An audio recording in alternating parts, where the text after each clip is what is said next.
Pada pertemuan mata kuliah kritik seni ini, kita akan membahas mengenai elemen teknik seni rupaan. Untuk sumbernya dari buku Tinjauan Seni Karya Sudarso SP dan juga buku kritik seni karya saya. Jadi dasar kesenirupaan yang diperlukan dalam kritik seni adalah pengetahuan mengenai medium seni. Ya. Dalam pengertian luas yang meliputi isi dan tema karya seni, dan di dalam pengertian terbatas mencakup bahan baku yang digunakan, mengungkap isi dengan kelebihan dan kekurangan bahan tersebut dalam pengungkapannya. Kepiawaian kritikus dalam menyelami isi dan tema yang disampaikan seorang pencipta karya seni harus sering dilatih dan diasah, ya. Harus mengamati dan menghayati karya seni. Pemilihan tema seorang seniman akan menunjukkan visi dan misi tertentu dari penciptanya dan juga turut mempengaruhi kualitas karyanya. Nah, contoh yang paling mudah seperti tema lukisan Basuki Abdullah. Ya. Basuki Abdullah selalu melukiskan wanita-wanita cantik. Meskipun model yang diambil adalah gadis petani dengan kesederhanaan, ya, yang setiap hari bergumul dengan lumpur di sawah, akan hadir dalam karyanya dalam wujud wanita cantik jelita tanpa penderitaan sama sekali. Nah, ini akan berbeda dengan Sujoyono dan Avandi yang lebih cenderung menunjukkan visi kerakyatannya. Ya. Rakyat bukan dijadikan sekedar objek melulu, tetapi karena hidupnya benar-benar menyatu dengan rakyat dan juga berasal dari kalangan mereka, maka suka duka rakyat terhayati sepenuhnya. Seniman yang menyatu dengan penderitaan dan kegembiraan rakyat menjiwai seperti sedarah daging. Tidak mengherankan, sudah seperti melekat pada ujung-ujung jari dan kuasnya. Sehingga terasa dalam goresan, pewarnaan, ritme, dan suasana secara menyeluruh yang tidak mungkin diperoleh dari karya Basuki Abdullah dengan visi seorang turis. Nah, latar belakang budaya dan sejarah merupakan modal dasar yang diperlukan dalam kritik seni. Karena di dalam pertumbuhan seni rupa banyak sekali gejala baru yang tidak bisa dilepaskan begitu saja dari pertumbuhan yang mendahulunya. Jika seorang kritikus tidak tahu hubungan sebab akibat yang berlangsung dari gejala sebelumnya, besar kemungkinan penilaian atau kesimpulan yang disampaikan bersalahan. Ketidaktahuannya akan sejarah, seorang seniman bisa saja mengira telah menemukan suatu corak atau teknik baru. Padahal, orang lain telah mendapatkannya beberapa abad yang lalu. Begitu juga seorang kritikus, menganggap telah menemukan seniman pembaru. Padahal, apa yang dilakukan seniman tersebut sudah dilakukan sebelumnya oleh seniman lain. Sebaliknya, karena tidak mengenal sejarah seni rupa bangsanya jauh ke masa silam, bahkan ke masa prasejarah, seseorang yang diketahui melukis abstrak tahun 60-an di Indonesia, serta-merta dihubungkan dengan Kandinsky atau Malevich. Padahal, latar belakang tradisi di Indonesia sudah kaya akan seni abstrak dan simbolis. Jangan heran, jika di antara calon seniman yang datang ke daerah yang kaya akan seni abstrak dan simbolis, ketika belajar secara formal di perguruan tinggi seni, sudah menghasilkan karya abstrak yang sering mendapat predikat modern, tanpa harus melewati naturalisme. Melalui pengenalan sejarah, seorang kritikus akan mengetahui bermacam-macam cara mengungkapkan batin dengan media keserupaan. Mengetahui berbagai cara pengungkapan ini, di samping memperoleh pengetahuan yang siap digunakan untuk menilai, juga mempunyai wawasan atau perhitungan perkembangan karya seni ke depan. Beberapa contoh elemen keserupaan yang akan saya sampaikan, salah satunya adalah garis. Garis mempunyai dimensi memanjang dan punya arah tertentu. Ia bisa pendek, panjang, halus, tebal, berombak, lurus, melengkung, dan barangkali masih ada sifat yang lainnya. Di antara unsur seni rupa yang banyak, garis sangat dominan, apalagi di dunia timur. Garis hanya dapat disajari dengan warna. Garis sebuah unsur rupa yang diciptakan manusia dan berumur sangat tua semenjak dunia mengenal seni lukis di gua beribu-ribu tahun yang lampau. Garis di tangan yang mahir merupakan prinsip ekonomis dalam seni lukis. Artinya, dengan sedikit goresan dapat menghasilkan banyak. Pelukis timur pada umumnya sangat terpesona oleh kekuatan garis dan memberikan kedudukan istimewa. Perhatikanlah karya-karya seniman Cina, Jepang, India, dan Indonesia. Garis yang diketemukan dalam kebudayaan manusia ini benar-benar dieksploitir semaksimal mungkin untuk menyampaikan pikiran dan perasaan.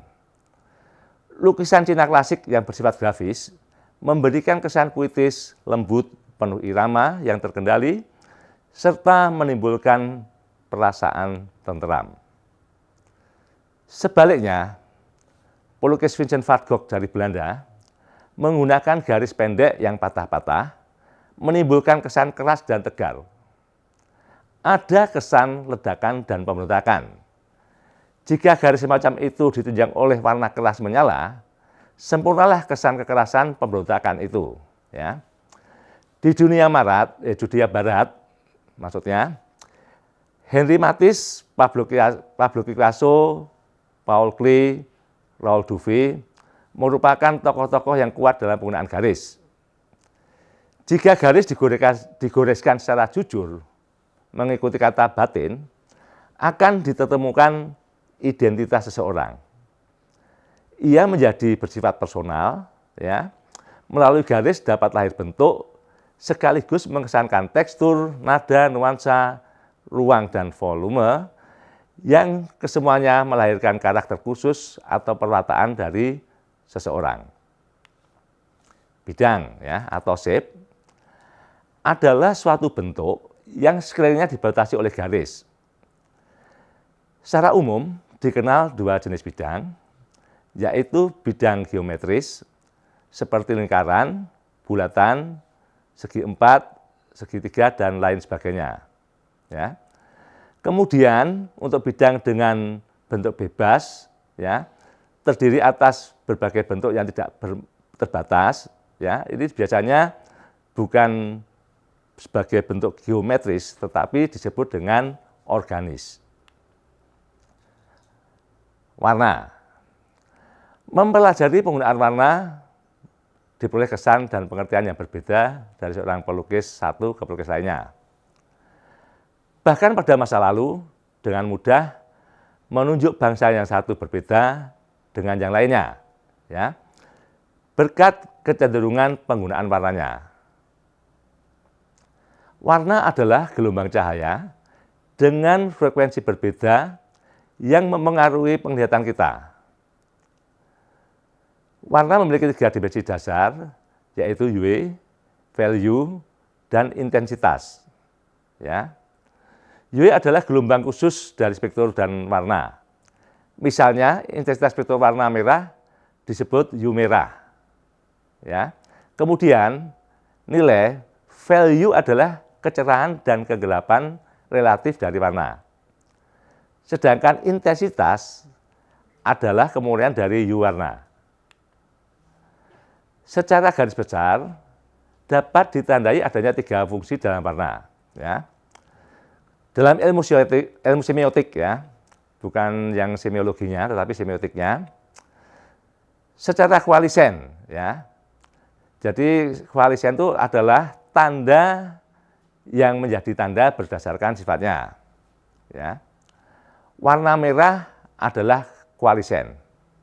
Karena dapat dipakai sebagai tanda untuk menunjukkan cinta, bahaya, ya, larangan. Ya. Kemudian, warna bisa juga sebagai lambang atau simbol yang menjadi kesepakatan bersama atau konsensus. Ya. Misalnya, bendera berwarna putih menandakan menyerah kepada musuh. Ya. Ketiga, merupakan tanda ikon. Karena warna mewakili acuannya. Misalnya warna merah untuk darah dan warna hijau untuk menggambarkan dedaunan. Pada masa pramodern, warna-warna itu tidak pernah mewakili dirinya sendiri, namun biasanya menjadi simbol atau lambang sesuatu. Seniman pada waktu itu pun terikat ketentuan umum dalam hal penggunaan warna. Tekstur atau barik ya, merupakan kesan halus dan kasarnya suatu permukaan. Ya. Ada perbedaan tinggi rendah permukaan suatu lukisan atau gambar. Ya. Tekstur juga merupakan rona visual yang menegaskan karakter suatu benda yang dilukis atau digambar. Ada dua macam jenis tekstur atau barik. Pertama, tekstur nyata, yaitu nilai permukaannya nyata atau cocok antara apa yang tampak dengan nilai rabanya. Ya. Misalnya sebuah lukisan menampakkan tekstur yang kasar, ketika lukisan tersebut diraba, maka dirasakan rasa kesasaran dari tekstur tersebut. Sebaliknya, tekstur semu memberikan kesan kasar karena penguasaan teknik gelap terang pelukisnya. Ketika diraba, maka rasa kasarnya tidak kelihatan atau justru sangat halus. Nah, tekstur yang dihasilkan pada lukisan Affandi merupakan kombinasi tekstur kasar karena teknik pelototan cat dari tube dan sekaligus tekstur semu ketika hasil pelototan tersebut diratakan dengan tangannya atau dengan kuasa halus. Ya. Berbeda dengan lukisan Ozenvat, ya, Jan Vermeer, patung Barbara Hepworth, dan Brancusi, menunjukkan teknik tekstur yang sangat berbanding dengan Affandi, Aming Prayitno, Rodin, dan sebagainya. Melalui teknik tertentu dapat membuat tekstur beserta variasi dan perkembangannya sesuai dengan karya yang baik. Kemudian ruang dan volume. Kemudian patung-patung non-objektif atau non-figuratif oleh dikatakan kekuatannya ruang dan volume, ya. Dalam seni lukis, ruang dan volume dimanfaatkan secara ilusif, ya, karena teknik penggarisan yang perspektifis atau adanya tone dalam perwarnaan yang bertingkat-tingkat. Pada lukisan Piet Mondrian yang neoplastis, tidak ditemukan ruang sama sekali, kecuali bidang-bidang datar yang berbeda dengan karya kubisme dari Fernand Léger yang sangat volumetrik dan monumental. Cahaya dan bayang-bayang, ya, ini merupakan juga hal yang penting, ya, karena ada juga cahaya yang nyata dan cahaya semu, ya. Cahaya nyata dalam karya seni rupa tiga dimensional menerangi benda-benda karya secara alamiah, ya, dan memisahkan efek visual dari benda-benda tersebut menjadi bagian yang terang dan yang gelap. Sementara pada karya-karya dua dimensional adalah ilusi yang diakibatkan oleh pembubuhan warna terang dan gelap pada gambar. Terakhir adalah sosok gumpal, merupakan bentuk yang ada dalam ruang nyata. Pada seni rupa tiga dimensional dan ruang nyata dalam seni rupa dua dimensional, sosok gumpal adalah semua bentuk-bentuk yang merespon ruang dalam bidang gambar. Ya. Sedangkan dalam seni rupa tiga dimensional dikenal sebagai massa, ya, kepejalan benda-benda yang merespon ruang nyata. Oke, hal lain seperti irama, proporsi, keseimbangan, dominasi, kesatuan, dan lain-lain adalah prinsip-prinsip pengorganisasian, ya, yang memanfaatkan unsur-unsur seni rupa tersebut, ya, seperti garis, bidang, warna, tekstur, ya, yang disusun, ya, menjadi sesuatu yang bermakna. Nah, masa terakhir dapat dilihat pada karya Vincent van Gogh, Jackson Pollock, dan juga Wim de Kooning yang mengesankan rincian goresan dan gerak, ya, dengan proporsi yang tepat. Keseimbangan dapat dibedakan yang simetris, asimetris, radial, balan. Ya. Itu saja beberapa hal yang bisa disampaikan dalam elementer kesenirupaan. Terima kasih.